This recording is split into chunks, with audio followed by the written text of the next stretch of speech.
கடந்த ஒரு 3 ஆண்டுகள் இருக்கும். இந்த 3 ஆண்டுகளுக்கு முன்பாக ஒரு வீட்டில் நான் குடியிருந்தேன். சாட்சி தெரியாதவர்களுக்காக சொல்கிறேன். ஆண்டவர் அவசரப்பட மாட்டார் என்கிறதற்கு இது ஒரு அடையாளம். ஒரு 3 வருடத்துக்கு முன்பாக ஒரு வீட்டில் நான் குடியிருந்தேன். அப்போ அது அந்த கொரோனா டைம்னு வச்சுங்களேன். அப்போ அந்த வீட்டில் இந்த மாதிரி ஒரு கீபோர்டை வச்சு அப்படியே ஆராதிச்சுட்டு ஒரு சின்ன ஒரு குட்டி மைக்கை கீபோர்டில் கனெக்ட் பண்ணி, ஸ்பீக்கர்லாம் வைக்கல, அந்த கீபோர்டில் ஒரு சின்ன சவுண்டு கிடைக்கும். அப்போ நம்ம ஆராதிச்சு அதிலிருந்து ஷூட் பண்ணி அந்த மாதிரி கேமரா போடுறது, நாங்களாம் ஆராதிக்கிறது அப்படியே பண்ணிகிட்டே இருந்தோம். ஆனால் அந்த அந்த அந்த பில்டிங் மொத்தத்தையும் கட்டின ஓனர் ஒருத்தர் இருக்காரு.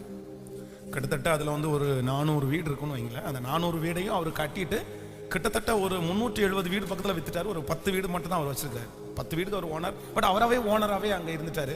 எல்லாத்தையும் அவர் மெயின்டைன் பண்ணிட்டு இருந்தார். திடீர்னு நாங்கள் அந்த ப்ரேயர் பண்ணிட்டே இருக்கிறோம். போலீஸ் கால் பண்ணுறாங்க. கீழே போனால் இந்த மாதிரி என்ன நீங்கள் சத்தம் போட்டு எல்லாரும் டிஸ்டர்ப் பண்ணிட்டு இருக்கீங்களாமா, குடியிருக்கிற வீடு அப்படின்னு பேசுகிறாங்க. எனக்கு ஒன்றுமே புரியல, என்ன அப்படின்னே புரியல. அப்போ பாருங்க, நீங்கள் கொஞ்சம் அண்டர்ஸ்டாண்ட் பண்ணி நீங்கள் போயிட்டு வாங்க பண்ணுங்க அப்படின்னு சொல்லி அவங்க போயிட்டாங்க. ஆனாலும் எல்லாரும் எட்டி பார்க்க ஆரம்பிச்சிட்டாங்க. என்ன இவங்க வீட்டில் போலீஸ் வந்திருக்குது அப்படின்னு ஒரு அவமானமாக போயிடுச்சு பாருங்களேன்.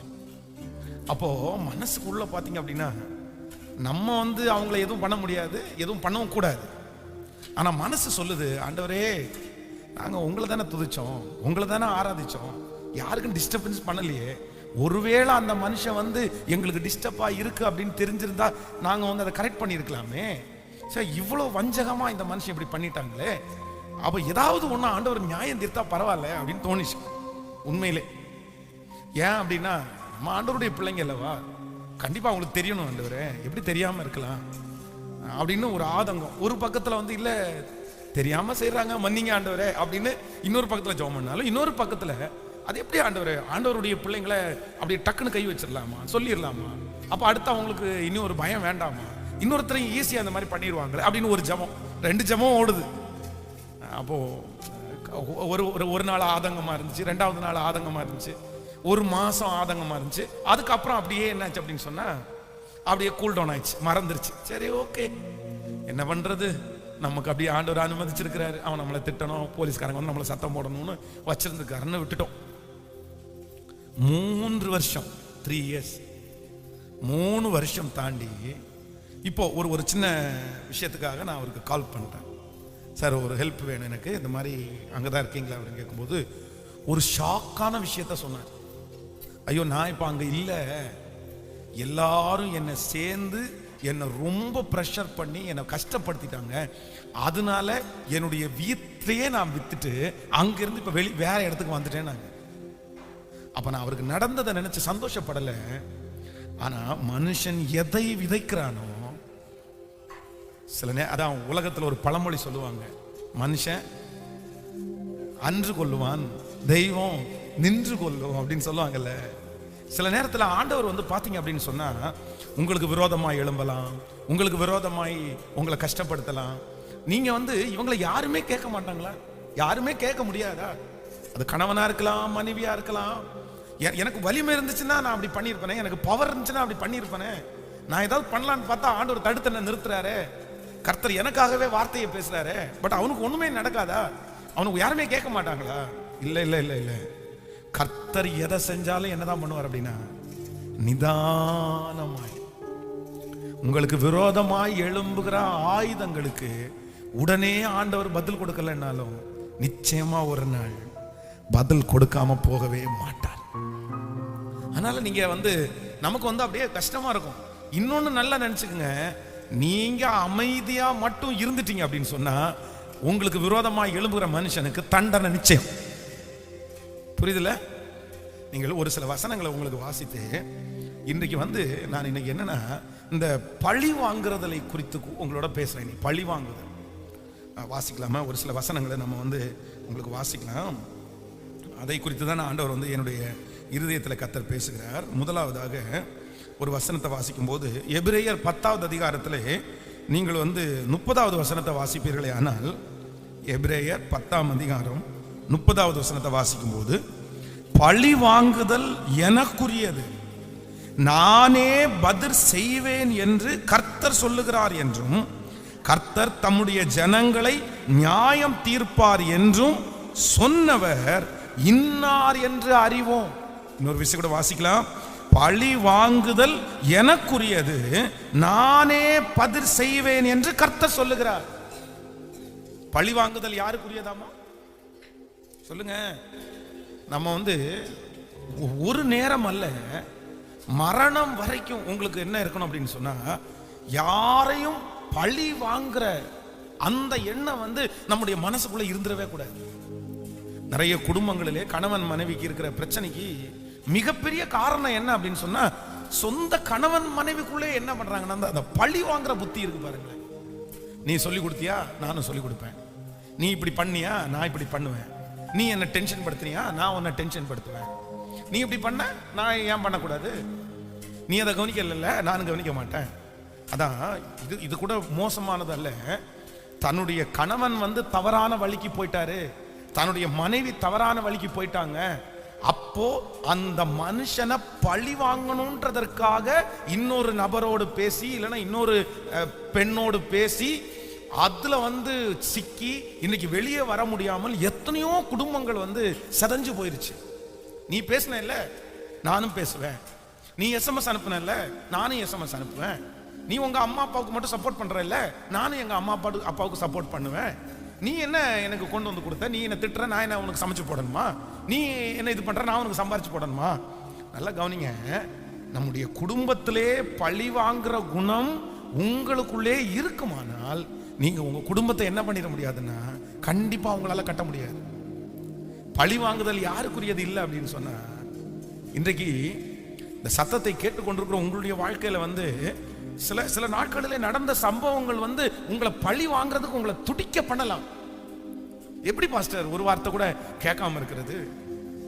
நம்மை சுற்றி இருக்கிற ஜனங்கள் நிறைய பேர் வேணா இந்த காரியத்தை குறித்து நீங்க அமைதியா இருக்க கூடாது. இந்த காரியத்தில் நீங்க பழி வாங்கணும். நீ சொல்லு, நீ செய், அப்படி இருந்தாதான் அவனுக்கு புத்தி வரும், அப்படி இருந்தாதான் அவளுக்கு புத்தி வரும். இந்த மாதிரி நிறைய பேர் சொல்லுவாங்க, கணவன் மனைவிக்குள்ள அப்படிதான் புத்தி வரும், இல்லைன்னா எப்படி உனக்கு புத்தி வரும், இல்லைன்னா அவளுக்கு புத்தி வராது அப்படின்னலாம் உங்களுக்கு நிறைய பேர் சொல்லலாம். ஆனா நீங்க ஒரு ஸ்ட்ராங் ஒரு டிசிஷன் எடுங்க. ஆண்டவரே, நான் மரணம் வரைக்கும் இந்த வேலையை நான் என்ன பண்ண மாட்டேன்னா, என் கையில எடுக்க மாட்டேன். நீங்களாகவே இருங்க. நீங்க அவங்களுக்காக மாற வேண்டாம். அவங்க அப்படி பண்ணாங்கன்னா நீங்க அப்படி பண்ணாதீங்க. எனக்கு அது தேவையில்லை. நான் நம்புறேன், நீங்க ஆண்டவருடைய பிள்ளைகளா இருக்கிறதுனாலே உங்களுக்கு விரோதமாய் யார் எழும்பினாலும் நியாயம் தீர்க்கிறவர் கர்த்தர் இருக்கிறார். அவர் என் வழக்காடிகளோட பழிக்கு பழி வாங்குகிற கர்த்தர். அவரெல்லாம் அப்படி விட்டுற மாட்டார், அப்படி சும்மா விடவும் முடியாது.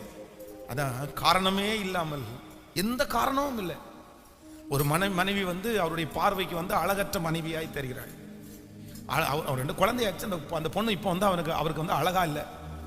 அவர் நல்ல ஒரு ஆபீஸ்ல வேலை பார்க்கிறாரு, அழகான நிறைய பேரை பார்க்கிறாரு, அதனால அழகா இல்லை. உடனே அது ரொம்ப பேதையான ஒரு பெண். அவங்கள கூப்பிட்டு ஒரு வக்கீல வச்சு இந்த பிள்ளைய கால் பண்ணி, ஏமா நீ போய் டைவர்ஸ் நோட்டீஸ் கொடுத்துரு, அவங்க கூட வாழ்றதுக்கு எனக்கு விருப்பம் இல்லை அப்படின்னு. உடனே இது கதறுது, கெஞ்சுது, என்ன இப்படி சொல்றீங்க அப்படின்னு. இந்த பாரு, நீ மட்டும் அப்படி டைவர்ஸ் கொடுக்கல அப்படின்னு சொன்னா உங்க அப்பா அம்மா எல்லாரும் சேர்த்து போலீஸ்ல நான் ஏத்திடுவேன், நீயே போய் முதல்ல டைவர்ஸ் நோட்டீஸ் கொடு அப்படின்னு. உடனே இந்த புள்ள, பேதையான புள்ள போய் அவருக்கு இந்த புள்ளைய எனக்கு வாழ விருப்பம் இல்லை அப்படின்னு டைவர்ஸ் நோட்டீஸ் கொடுக்குது. அவங்க அம்மா அப்பாவுக்கு தெரியாமலே அந்த பிள்ளைய அழகா டைவர்ஸ் பண்ணி, ஏன்னா இல்லைன்னா வரதட்சணை கொடுமைன்னு அவங்க அம்மா அப்பா பிரச்சனை பண்ணுவாங்களேன்னு நினைச்சிட்டு அந்த பிள்ளைய 2 குழந்தையோட காரணமே இல்லாம அந்த ஆளை அனுப்பிட்டார். மனுஷன் எதுவுமே இல்லாம தன்னுடைய மனைவி அழகு இல்லைன்றதுக்காக அந்த பேதைத்தனத்தை யூஸ் பண்ணி அப்படியே அனுப்பிட்டாரு பாருங்க. ஒரு 3 ஆண்டுகள் தாண்டினது. ஆண்டவர் அமைதியா இல்லை, ஆண்டவர் அமைதியா இல்லை. நியாயம் செய்ய ஆரம்பித்தார், ஆண்டவர் வழக்காட ஆரம்பித்தார். இன்னைக்கு பார்த்தீங்க அப்படின்னு சொன்னா, திரும்ப என்ன சேர்த்துக்கோ, என்னை ஏத்துக்கோ, எனக்கு வாழ கஷ்டமா இருக்குது, அந்த அளவிற்கு அவருக்கு அந்த 3 ஆண்டுகளுக்குள்ள பெரிய சூழ்நிலைக்குள்ள அந்த மனுஷன் தள்ளப்பட்டார். இன்றைக்கு ஆனா அந்த பிள்ளை ஒரு பழியும் வாங்கல. சரி, அவருக்கு நம்மளை பிடிக்கல, நம்மளுக்கு பிடிக்காதவங்களோட நம்ம இருந்தா அப்படியே அவருக்கு கஷ்டமா இருக்கும்ல, ஏன் அவரையும் ப்ரெஷர் பண்ணோம், நம்மளும் பிரச்சனை இல்லை, எனக்கு கடவுள் ஒரு வேலையை கொடுத்துருக்கிறாரு அப்படின்னா அந்த குழந்தையை வளர்த்திட்டு அந்த வேலையை பார்த்துட்டு அமைதியாக எந்த ஸ்டெப்பும் எடுக்காமல் அந்த பிள்ளை வாழ்ந்துட்டு இருக்காங்க.